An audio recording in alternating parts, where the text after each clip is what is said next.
ancient Egypt, sound was never random. Every tone, rhythm, and vibration carried meaning. Long before written musical theory existed, Egyptians believed sound was a fundamental force of the universe, capable of shaping reality itself. Creation myths even described the world beginning with a divine utterance, a sacred vibration that brought order out of chaos. Music was deeply woven into daily life, temples, and state rituals. Yet it was not performed for pleasure alone. Sounds were tools. Priests used chants to invoke gods.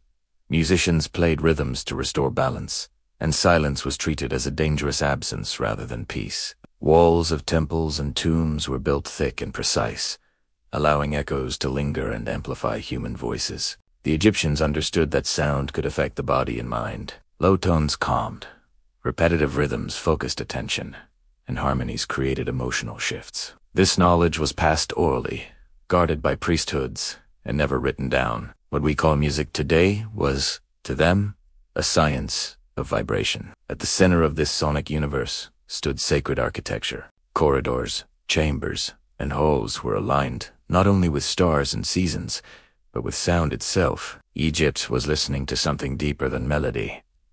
It was listening to power. The pharaoh was not merely a king. He was believed to be a divine presence on earth, the living embodiment of cosmic balance, known as mat. Because of this, every sound associated with him carried sacred weight. His voice during ceremonies was thought to resonate with the gods themselves. During rituals, musicians and priests performed carefully structured sound sequences around the pharaoh. Harps, flutes, drums, and the sistrum created layered rhythms designed to elevate his spiritual authority. These were not spontaneous performances. Each sound followed tradition, timing, and intention, reinforcing the pharaoh's role as the bridge between heaven and earth. Even movement created sound. Footsteps across stone floors, ceremonial clapping, and rhythmic breathing were part of the ritual experience. The pharaoh was surrounded by a living symphony that reinforced his divine legitimacy. Some historians suggest that these ceremonies may have altered perception. Repetitive sound patterns could induce trance-like states in participants,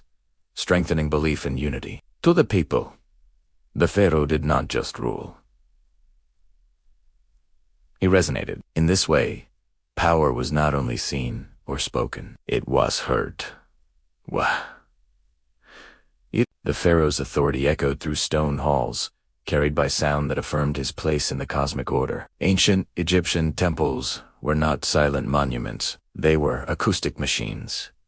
Builders understood how stone interacted with sound, shaping spaces to amplify chants and control echoes. Long corridors, narrow chambers, and high ceilings were arranged to transform human voices into something larger, deeper, and almost otherworldly. In certain temple rooms, even a single chant could produce layered reverberations, creating the illusion that multiple voices were speaking at once.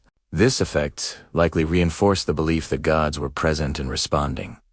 Sound became proof of the divine. Some chambers appear especially suited for low-frequency resonance. When priests chanted in these spaces, vibrations may have been felt physically, through the chest and bones. Such sensations could calm the body, slow breathing, and create heightened emotional states. Modern experiments in similar stone structures show how powerful these effects can be. Yet for the ancient Egyptians, this was not experimentation.